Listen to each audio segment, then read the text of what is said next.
Hi guys, so katatapos lang ng ating work for today. Alam niyo na mga guys, ang work po natin, walang ganitong work dyan sa Pilipinas. Napakadali, although sobrang less talaga ng sahod. Kaya lang, okay lang yan mga guys, especially pag hindi naman kayo nagbabayad ng mga bayarin. So go, go, go. Importante meron po tayong sariling pera. Meron tayong job, meron tayong mga side hustle. Yan ang importante mga guys, no? Especially pag meron ka talaga mga gustong makamit sa life mo, gustong mga pangarap. Kasi hindi naman porket nandito tayo sa Amerika is marami na agad tayong pera. Pagsisikapan, paghihirapan pa yan mga guys bago po tayo magkaroon ng pera. At magawa mga bagay na gusto nating gawin sa life. Alam niyo na yung mga goals. Alam mo na mga guys. But anyway mga guys, time check. Ayan. Alas 4 na po ng hapon. 4:05. Ito yung kapaligiran. Napakainit po mga guys, no? So, may nakita kayo dyan na trash can kasi trash day to day mga guys. Katapos po mga guys, ando na kasi yung aking karelepo. But anyway, so uwi na tayo mga guys. Tara na. Tingnan natin anong ganap doon sa bahay. Let's go! Hi guys! So, andito na naman ako sa bahay at nag-init po tayo ng siopaw. Dahil ito yung pina-order ng aking kaibigan, co-worker na ganun. Kasama ko siya sa work guys, nagpa-order siya ng siopaw. And actually, it's really good. Siya din yung inorderan ko guys ng puto paw and some other stuff. But anyway, nagkape po ang inyong mamshi. Ayan. Ito yung sauce ng siopaw guys. So, ilagay natin sa loob yan.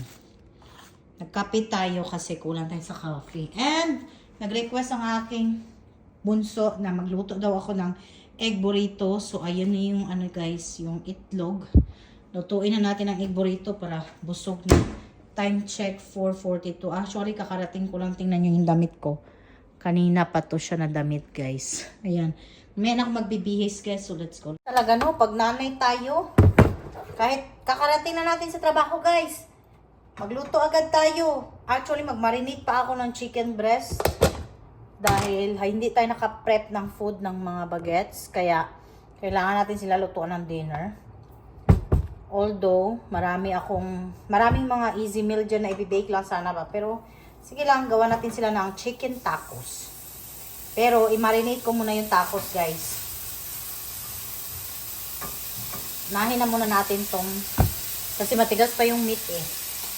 Nahin na muna natin tong egg burrito ng ating maliit na amo.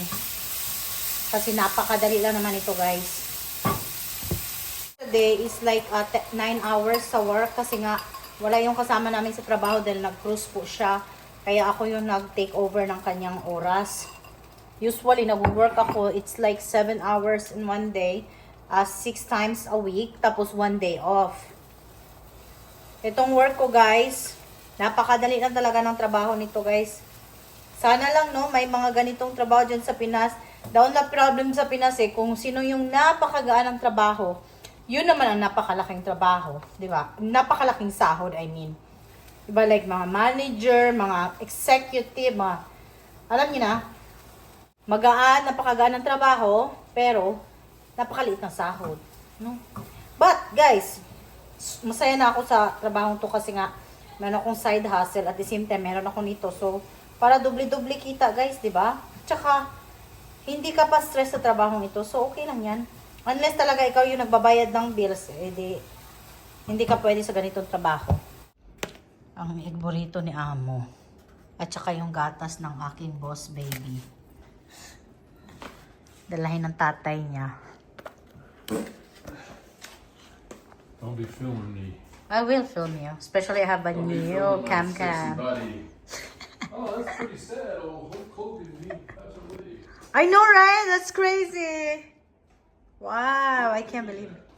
Ito na pala yung manok. I-marinate na natin saglit.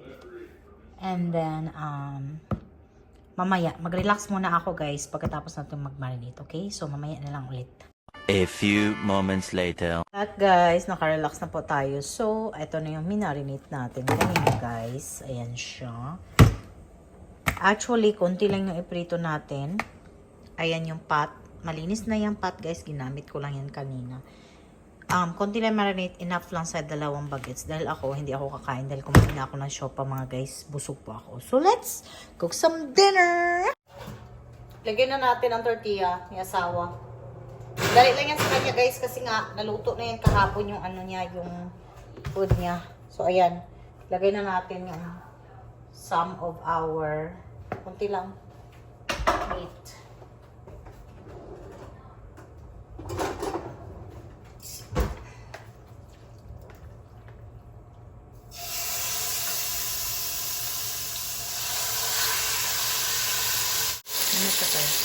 Siyempre, tuhin na natin ang mag-try.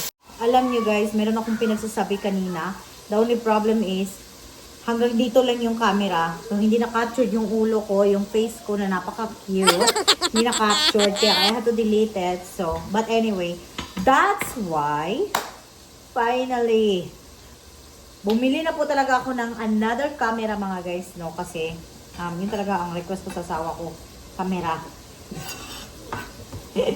Sabi nga niya, ano ba yan? Bakit ka pa bibili ng isa pang camera? Hindi mo na nga ginagamit yung isa, which is tama din naman mga guys. Hindi ko talaga ginagamit yung isa. Kasi nga, alam niyo naman, bihira lang ako magbitbit na camera. I wanted to try the DJI kasi dahil nga, di ba, sumikat yan siya and then, wala pa naman akong budget. So, ayaw ko din naman siyang, anuhin mga guys, no, na hindi ko siya kailangan, hindi necessary. Kaya kasi nagtagtitipid kami, di ba? Bibili ba ako? So, I waited for the right time. So, ngayon ang right time. Bumili kami kahapon ni asawa ko. Pero, we had to buy it online, guys. So, hopefully tomorrow, ma-deliver na siya dito. So, who's excited? Me. Walang iba, kundi me. So, i-finish muna natin ang cooking natin, mga guys. No, sometimes kasi tada! Charot! Ito na yung dinner na asawa ko mga guys. Napaka-simple. Ground beef ito. Gi-oven ko lang para medyo crispy siya. And then ground beef dyan. May sour cream yan. Meron yung lettuce. Meron na yung cheese dyan mga guys. And then tomato. So yan. Napaka-simple lang mga guys. Tapos, bigay na natin yan sa kanya. And then, ito naman sa mga bagets. Piniprito ka lang yan siya. And then, ready to serve na. So, ito naman sa mga bagets mga guys. Gawa tayo nito. Carb balance. Isa, boom. Dalawa. Gawin natin tatlo. Hati sila. And, chug.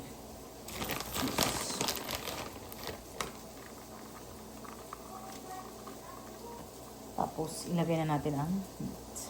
Pero, dagdagan muna natin ang lettuce.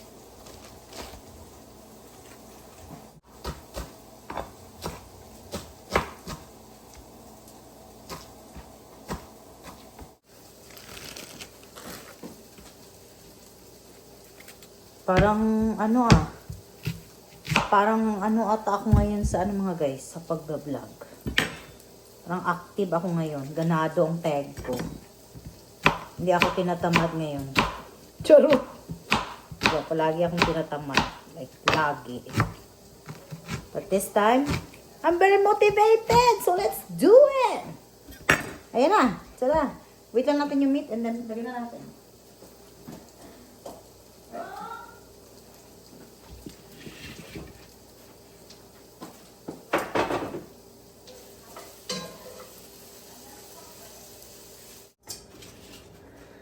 Ayan na mga guys. Ayan na po yung meat. Ito yung minarinate ko kanina. So, looks good, diba? I'll show you. Tada! Ayan na siya guys. So, may pa-cheese, may pa-chorva pa yan siya dyan. 4 lang, tag-2 sila mga guys, no? Ayan na. So, ready na yung oven natin. Ayan, iyan na natin. Huwag na kayong maano dyan kasi hindi na matatanggal yan siya mga guys unless talagang ano. Kaya nga may foil sa baba para yan na lang ang ano. So, ayun na. Ready na mga guys. Pasok na natin. Let's pasok. Pagkain ng mga bata. Wait lang natin konti, okay? Ayan.